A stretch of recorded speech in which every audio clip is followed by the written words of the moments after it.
Well, hello there, and thank you for joining me. My name is Ryan, and I thought I'd talk a little bit about Halloween Horror Nights 32 at Universal Studios in Orlando, Florida. If you know me, I go to this event pretty much every single year. I have been for quite a while now because it combines my favorite things, Halloween and theme parks. And it's great. If you're a big fan of just Halloween in general and enjoy a good spooky atmosphere, food, and haunted houses, highly recommend it. Highly recommend it. The event happens from September to usually the very beginning of November. Sometimes they kind of push it into like November 1st and 2nd, but highly recommend it. And if I could offer some basic advice on it, the event lasts about 8 hours from 6 p.m., usually around 2 a.m. And with about 10 houses and other things to do, keep in mind, I would really recommend purchasing a pass that allows you to go multiple times. Like try to go at least maybe 2 or 3 times. And if you absolutely cannot, you only get to go one day, then buy one of those express passes. Those are the things that let you like skip the lines and everything. I recommend it just because eight hours is not enough time to do everything and do everything comfortably. But if you can at least skip a lot of the lines, you'll have a pretty good night. I couldn't imagine trying to do everything in a night. It would just drive me nuts. It would just be a frustrating situation because you wanna enjoy the atmosphere. You wanna take it all in. You don't want to just zip through the houses. You want to, take it all in, and that's what I usually do the first night I went there. My first night there, I pretty much just kind of checked out the park itself, hit up 3 houses, and did a few of the scare zones, as well as, of course, the tribute store, which I'll get into. Halloween Horror Nights 32. This year's theme is a little. I can't really say there's much of a theme this year. Every year they kind of try to do something. This one seemed to be more of a Ouija board, zodiac sign kind of situation. I'm not quite sure. But they were mentioning a character called Dr. Oddfellow quite a few times. He was prominent in a lot of scare zones, so there was a bit of that going on. I guess he's sort of a collector of oddities, one might say. It's interesting. I enjoy when they try to do something throughout the entire park, and for the most part, I say they kind of failed at it. So, every year when they do the parks, they've got the scare zones and they've got the houses, and they'll usually have a show or two. And then there's just anything extra. When you walk through the park, you've got the scare zones, but then there's, little extras kind of strewn throughout the park. Maybe like a neat little photo op or some sort of, props or something like that. Just something that adds to the overall feel of the park. And this year there was nothing. It was pretty disappointing. I'm not gonna try and defend it, but maybe it was because we just had a hurricane a day or two ago. But I don't know. I don't know. Like, for those of you who've been to these events, you know that outside of the scare zones, you might come across. Here's a great example: Krusty Land. It's the area based on The Simpsons. When you're walking through Krusty Land, there's always like clowns walking around, or just creepy looking people walking around with realistic chainsaws. They'll give you a scare. It's not necessarily a scare zone, but it's adding to it. Or last year they had this Chucky photo op. It was just a stack of the good guy boxes that you could actually take your photo at. It was just it wasn't necessarily something, a selling point, but it was just something nice to see. It added to everything. You'd be like, oh, there's the Chucky area, or there's this little miniature spooky house you can kind of just hang out in. They've always had something like that. Some years, no. This year, just nothing. Absolutely nothing. Even the lighting in some of the areas was just normal. Like going back to Krusty Land, the lights were on in the area. which is weird to me because when you walk through it, they at least dim the lights and make it, creepier. But no, they were just normal lights. You could see where you were going. I don't know. Something must have happened or something along those lines, but it was just a little disappointing. It was a little disappointing. And you'd think that, maybe some of that work was put elsewhere, but this year they didn't even have a lake show. And I was very disappointed with that. Every year for a while now, they've been doing like a bit of a projection show in the lake with the water and all that. It's usually just an overall show of footage or themes relating to the houses or the scare zones. It's nothing, again, it's nothing like, oh my God, it's a must see, but it's always nice to have. You can be walking around the park and like, oh, hey, check it out. There's a cool show going on in the lake. Let's grab our food here and just watch it for a bit. But no, none of that at all. Even the food was kind of missing in the park. It didn't feel like there was many food booths as there usually are. I even noticed that they had a bit more bars, but the bars themselves where you could get, alcoholic drinks and all that, they were off to the side. They were kind of like placed in areas where you had to kind of walk into. What I mean by that is, the natural walkways of the area didn't have the apparentness of these bars. You kind of had to find them. I checked out a few of them, and they were nice. They were cool. They one of them had a guy as David S. Pumpkins. I don't really get why that was, its own thing, but I didn't mind it. It just seemed odd that it was so kind of off to the side, a little hard to find. I'm not gonna lie. I just thought it was very mid this year. The whole park just felt smaller, just smaller. And that kind of carries over to the scare zones. So I hit up 4 of the 5 scare zones on my first night. One of them I didn't even realize I was in. So when you enter the park, there's always this main scare zone set between the 2 soundstage looking buildings. Right now, they're all themed after the Minions, which, everyone's got their opinions on those movies, and it is what it is. But this time, they didn't have a scare zone there. They actually moved the scare zone closer to the entrance of the park. And it's a lot smaller, and I had no idea it was a scare zone. I thought I didn't realize it was a scare zone until I went looking for the scare zone up there. When I got to where the Minions I was like looking around and I was like, did they shut it down? What's going on? And then it just kind of dawned on me, oh, that was it. And it was just kind of, well, the park map describes it as Dr. Oddfellow's collection of horrors. And it was interesting. It was just sort of that vaudeville carriage with some large steamer trunk style closets set throughout, and just the best I could describe it is scare actors wearing various costumes from the other scare zones in the area. So it was just, I don't know, it was off-putting. Like I said, I didn't even realize it was a scare zone. It just never really felt like its own area compared to the rest. And I think it's just because of where it was located. It was just odd. That's probably why his name is Dr. Oddfellow, right? Oh, yeah, no, not a fan of it. Not a fan. And towards the center of the park, where the New York area is, where the tribute store is, they have this area called Vamp 69, which I guess is in a continuation of another scare zone they had in the past. I think it was like Vamp 55 or something like that. It's essentially just like, hey, what if vampires in this decade? And that's what you get. You get a 60s area themed scare zone with vampires. So hippie vampires. Not really scary, but it was something interesting to see. It was unique. There were buses, Beatles, a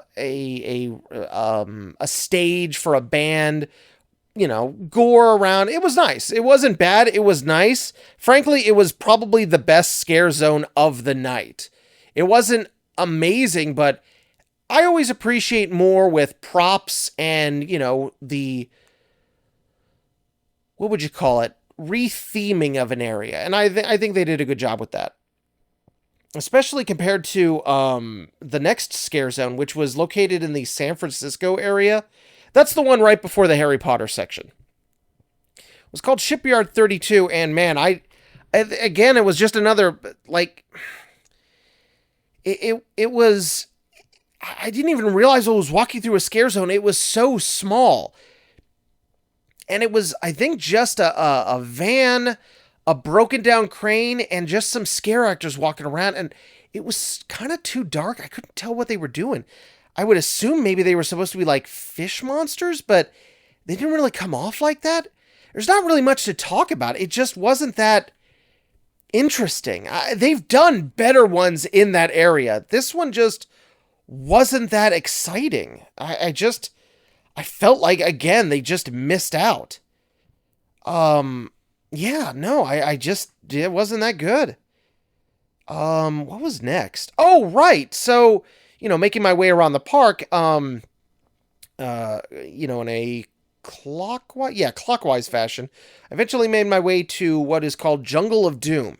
So there's this really nice area, between the kids zone and, the Hollywood section of the park, where it's just a very forested area. It's really nice. It's supposed to be like Central Park or something like that. Just a really nice area. So usually when they do a scare zone there, it's themed in some way after a forest or just a heavily plant-filled area, and this was no different. This one actually was pretty nice. There was a crashed plane, bats, like these really creepy-looking bats up in the trees, some good use of fog. As usual, it's hard to tell what I'm looking at. I think the scare actors were dressed as, like, plant creatures. That would be my guess.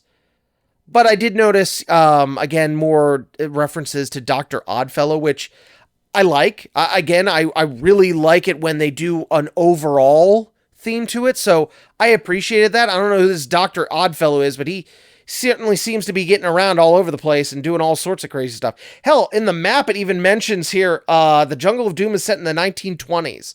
So this guy has just been fucking around with people for, 50 years? So, maybe he's, I don't know, mortal or something. I don't know. There was a fifth scare zone I didn't get to, but I will talk about that the next time I do this. And yeah, that was all the scare zones. Like I said, they were all right, but they've had better in the past. There've been a lot better scare zones in the past. And if I had to choose, I mean, the Jungle and the Vamp 69 were somewhat good, but I would really recommend moving that front scare zone, the collection of horrors, back to where the Minions area is. Especially because even though they did that remodel with the new Minions area, whatnot, the space in between the two sound stages hasn't changed. It would still be perfectly acceptable to have a scare zone there. And man, that just reminds me how disappointed I was that this year Monsters Cafe wasn't open. God, that was heartbreaking. Like, that place has always been a tradition to me. And for those of you who might not know, there was this really nice cafe that had been around almost since the opening of the park, just called Monsters Cafe.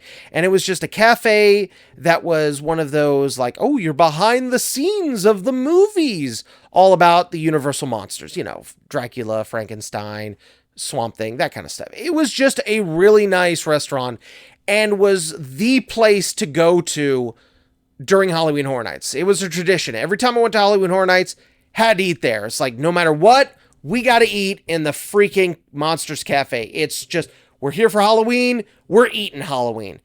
And man, what a disappointment this year it was. I even decided to eat there, and oh man, that place was awful.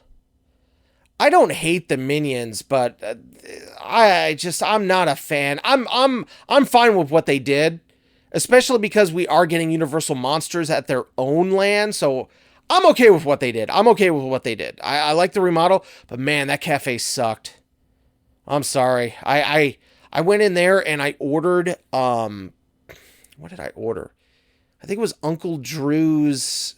It was a pulled pork sandwich, and I even upped the side from banana chips to tater tots. They're like these weird minion tater tots. Came to about $18. And, I know what to expect when it comes to theme park food. I know what $18 gets you at a theme park. It's not going to be great, but it's going to be just enough. Man, when the server brought that out, I apologized so much because I just was taken off guard by that. They put the plate down in front of me, and this was the smallest looking sandwich I think I've ever. I straight up just was like, oh God, did I order the kids one? And she looks at me and like, no, that's normal size. And I'm like, oh no. You got to understand, I was so hungry at this point. I was so hungry. And I know what to expect when it comes to $18, especially because when she gave me the food, I said, I'm sorry, I can't do this. I'm so hungry. That's a lot of money. I'm so sorry. She told me I could get a refund for it. I couldn't stop apologizing just because, they don't set the prices or the portions. They did refund me my money, and they also said, hey, look, you can just keep the food. Like, we're just going to throw it away. I'm sorry, it won't fill you up, but you can keep the food. So I did eat it, and I still, when I say how small this thing was, okay, if you've ever eaten at a Wendy's, the junior bacon cheeseburger? That's how big it was. This was $18. Oh, and those tater tots? I got 5 of them. And those things were about the size. Think of more fast food references. Think of the chicken nuggets at a McDonald's. Okay? Now imagine 5 chicken nuggets and a junior bacon cheeseburger for $18 with no soda. That's what I was looking at. And I'm so sorry to those people. I was nice about it. I was just like, I'm so sorry, guys. I can't do this. I was laughing and I just felt so embarrassed. They were great about it, though. They gave me my money back. They let me have that food. But then I went straight over to the fast food boulevard. That's the Simpsons area. And ate over there. And for $15, I got a damn good sized pizza. And it was pretty damn tasty, too. It's just, I know what to expect when it comes to theme park food. And that was ridiculously small. I don't understand why it was so small. It wasn't the kids' menu. It was the adult. Why?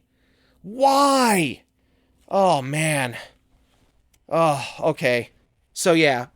The end to that story is I miss the Monsters Cafe. I miss that thing so much. Oh man. I can't wait for Universal Monsters Land to open up at Epic Universe. I am so excited for that. So yeah, there were the scare zones. So at that point, I'd actually already gone on, I think, 1 or 2 houses by the time I'd gotten something to eat. And when I first got to the park, I think the reason why I didn't even realize I was in a scare zone was because I beelined it towards Dueling Dragons. Choose thy fate. Oh man, did they get me this year? I mean, I was gonna go no matter what, but when they announced they were doing a haunted house based off of the relatively recently well, no, I guess it's not the same ride, but the Dueling Dragons roller coaster from the original Lost Continent in Islands of Adventure, which then became Dragon Challenge under Harry Potter. And then they closed that down because, people are terrible and took articles of items onto the roller coaster. falling out of their pockets and hitting other people and just ruining the overall experience of the ride. Look it up. It was an okay roller coaster. I rode it a few times. I enjoyed it. I'm not a big roller coaster fan, but man, did I love the queue for that thing. The queue for Dueling Dragons was honestly more fun than the ride itself. I loved walking through this just super long, elaborately, wonderfully themed, highly air-conditioned castle. And it was amazing. So when I got to Dueling Dragons, I was just so happy because the entire Dueling Dragons haunted house is a condensed version of the queue. Oh my God. You go into the soundstage and there's the freaking Great Elm, or whatever it was called. It was a restaurant that used to be in the Lost Continent. But, you know, it's in there, it's spookier, you go through, everyone would recognize it. Theme park fans would be just like, I know what that is awesome. And it was. And then the whole house is just you traveling through the spooky castle of Merlin from the original ride. All while the storyline was essentially two different wizards, one with, you know, the power of ice and one with the power of fire, are dueling. They, you know, during their fight, they're in Merlin's castle. Merlin's like, hey, what are you guys doing in here? I'm going to turn you into dragons. Don't know why he does that, but hey, he does it anyway. And that's basically what happens. You're going through just the queue of Dueling Dragons, the roller coaster, and various ice and fire wizards in slow transformation jump out to scare at you. And it's great. It really was great. It's not scary. Like, there weren't really many scares, and the jump scares were a little silly because, you know, it's essentially Heat Miser and Snow Miser just jumping out at you and being like, I'm the ice wizard. I'm gonna freeze you. Ooh, but I was just like, hey, I don't care. There's the fucking drawbridge from the original ride. I'm just gonna stare at this for a little bit. It was so wonderful. I was taken just on a wonderful nostalgic journey, and you know, despite the fact that there are corpses everywhere, it was still wonderful, especially towards the end, where you finally see the two wizards transformed into dragons. And it's this beautiful courtyard with these two huge dragon props just like peeking over the walls. It was awesome. Just some damn fine construction on behalf of the people at Universal. And one really unique thing to this house, there's actually two paths. Now, they are at the very end of the house, and I have a feeling they were identical, but still, you go into this, after the dragon courtyard, it actually tells you to choose thy fate, and you can either go the fire or the ice side. And it's set up just like the original roller coaster, too. I, of course, went ice. I was just like, you know, I'm going to go the ice way, mostly because everyone was going fire. And it was nice too, because going down the ice way, it was empty. I could actually kind of go through it at my pace. And it wasn't really that crazy. It was just, you're just in icy hallways, you know, it's still a jump scare. Merlin's spooky book is telling you like, hey, you chose this path. Good job. And that was pretty much it. I will try to go through this house again sometime because I just want to see the fire side, but I have a feeling they're identical. I really feel like they're probably no different. But really, all in all, a fantastic walk-through attraction. Not really very scary, but if you're a fan of the old ride, you will love it. So when it comes to these houses, a personal rule I always make is I really focus on the original houses. None of the licensed stuff. Nothing that's based off of like a video game or a movie. I've always felt that the original houses are the best houses. So on my first night, I really just focused on that. And I decided to go to Yeti. Yeti Campground Kills. Just because of all the houses, it seemed like the most unpopular of them. And it didn't even have a very big line, but I was like, I'm going to do it anyway. And I was not disappointed. It was exactly what I was expecting. You are just exploring a campground, A Yeti is there and it is killing everyone. What I didn't expect was the amount of humor in this haunted house, which was quite refreshing. So yeah, there's just Yetis killing people. But the scare actors are also playing just people dealing with these Yetis, and they're hilarious. Like there's literally a hunter gloating about how he killed a child Yeti. There's a park ranger. I swear to God, I think he was carrying his own severed arm and asking for help. And then there was a cabin where there's this woman with a frying pan, and she's literally fighting off the Yeti. It was hilarious. I loved this house. Again, no scares. A few, jump scares, obviously, but really just a funny, entertaining house. I loved it. Definitely a great house for the night. So original, enjoyable. I just, I'm, as someone who has always had trouble with getting scare actors to try and scare me, because I'm a big guy.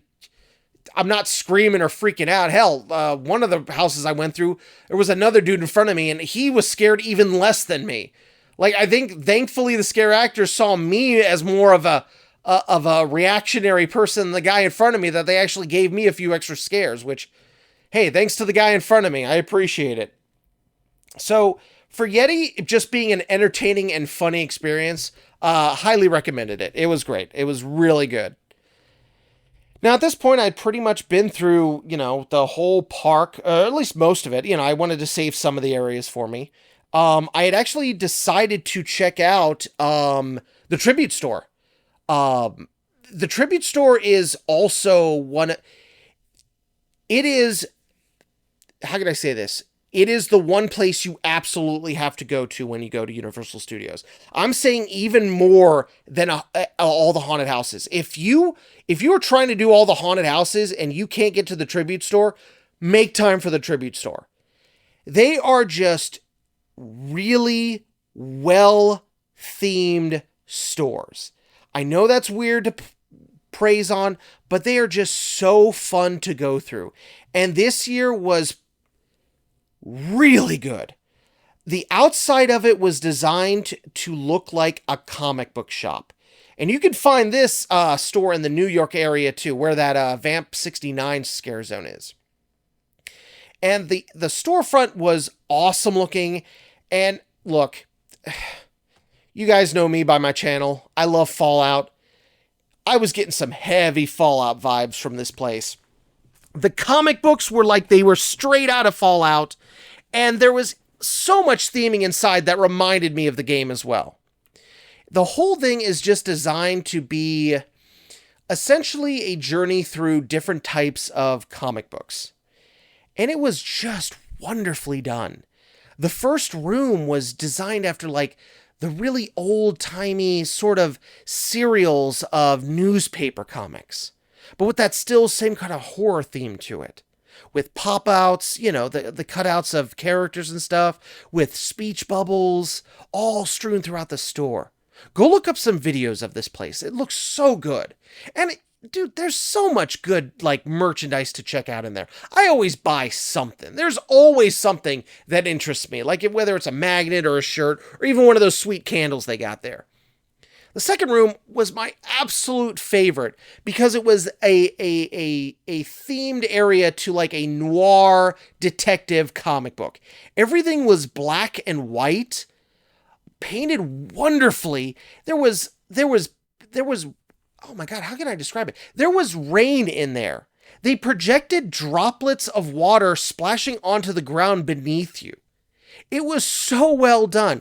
And, oh my God, there was a goddamn reference to the Great Movie Ride in there. I'm not going to go into it too much, but they're a classic ride at Disney's Hollywood Studios, Great Movie Ride. While you're riding it, a gangster shows up at your vehicle when you stop at a red light. Gangster takes over the vehicle, shoots the red light, light turns green, and he's all like, let's go, or something along that line. It's been a while, but they actually had the same light inside this comic book noir area with a bullet hole in the red light part. It was it was too obvious to be a coincidence. It was so cool. And the last room was, again, I think more of a 60s style comic books. Just more comic books. Oh, no, I'm sorry. I think it was going more towards Jack the Ripper. Oh, I'm sorry. There was so much to see in that place that I can get it mixed up. But there were so many little Easter eggs and hidden things. One of the cast members was telling me, like, hey, if you go check out that hallway over there, you'll see a shadow of Jack the Ripper show up every few seconds. And I was just like, there's so much to do in there that I can't wait to go back just so I can go back in that store and look for more stuff. I cannot stress how awesome the tribute store is at these events. Really, really great. So for the final thing I had to do that night, because it was getting late, it was around 1 a.m., but I had just enough time to hit up one more house, and I chose Universal Monsters Unmasked. As I've mentioned, big fan of Universal Monsters. I'm so glad Universal is really focusing on those characters again. They for a long time just kind of didn't care about them, and then they did that awful Dark Universe thing, which nobody liked, and I'm glad they gave up on. But this one's working out well because they're just treating these characters as characters, kind of like the way Disney treats Mickey. They don't. For a while, they didn't do anything new with Mickey, but you'd see Mickey everywhere. Well, this one they're just kind of doing the same, and the house was good. House was a clever combination of characters. Now, according to the map here, it says, descend into the Paris catacombs and face a new horde of infamous monsters, Dr. Jekyll and Mr. Hyde, the Phantom of the Opera, and more. And yeah, that's clever because, so throughout the house, you are in just Paris. And if I remember correctly, I dealt with, let's see, the Phantom of the Opera, the Dr. Jekyll and Mr. Hyde, the Invisible Man, as well as the Hunchback of Notre Dame. So everything just kind of came together very well. And again, really good theming. This was definitely a house trying to be a lot more scary, and it came off as well. There was some really good effects. Definitely some good scare actors and some good costumes. The concepts of the Phantom of the Opera, the Invisible Man, Dr. Jekyll Mr. Hyde really carry over well into scare actors, and they did a fantastic job. There was even some really good practical effects in the house. Upon coming to the Notre Dame, the Hunchback up in the belfry, he's got a harness attached to him, and he really looks like he's about to just straight up jump down on top of you. They did it really well. It freaked out quite a few people because the effect is so well done. But yeah, just a good house, a really good house. Not much to say other than, it was just based off of those classic characters, and overall, just everything that night for the houses was just good. Can't say they were the scariest, but they were just entertaining. Very well done. I wish more of that had carried over to the rest of the park, because the park itself was just not that interesting. It was just kind of boring. I hope it was mostly because of the hurricane. They still had plenty of light projections, the number 32 on a lot of walls. But other than that, that was about it. Hell, I even heard that when the event first started, Mel's Drive-In wasn't lit up. And for those of you who aren't aware of this, so there's this restaurant called Mel's Drive-In. It's, just a 50s style diner. Well, they're closing it right now because they're remodeling it. So they decided not to turn on any of the outside lights for Halloween Horror Nights. And the reason why a lot of people were upset about that is they always turn off the R and the V in the sign, and it says Mel's Die-In. And they've done that every single year since, I think, the original Halloween Horror Nights. I'm not quite sure, you might have to check on that, but I believe they've done that every time. So it is surprising that they didn't turn it on. Apparently, it was just off the first 2 or 3 days until enough fans complained that they turned it back on. And I don't even know why they did that. Okay, you're remodeling. Just keep the lights off on the inside and turn on the outside lights. I don't know. Maybe they're connected. I did notice that they had put some black drapes in all the windows of the restaurant, so maybe they can't turn on the lights to the sign without turning the lights to the inside. So I guess I can understand that, but they made it work and they turned it on. So fingers crossed that when I go back, more stuff is going on. I hope so, but I'm not expecting much. But yeah, I'm looking forward to doing more stuff, checking out the remaining Scare Zone, the show, and of course more of the houses. And some of the food too. I did try a few things, but that Minions Cafe was just the most disappointing to me. So yeah, hope you enjoyed listening to me just talk about Halloween Horror Nights 32 for a little bit. Should have my next little mini podcast up soon about this. And yeah, if you have any points to make or questions to ask, or you feel like, this is an enjoyable experience, just let me know in the comments below. I'm always happy to hear from you guys, and, you can reach out to me on Twitter as well. All right, so I will see you guys next time. Have a great night.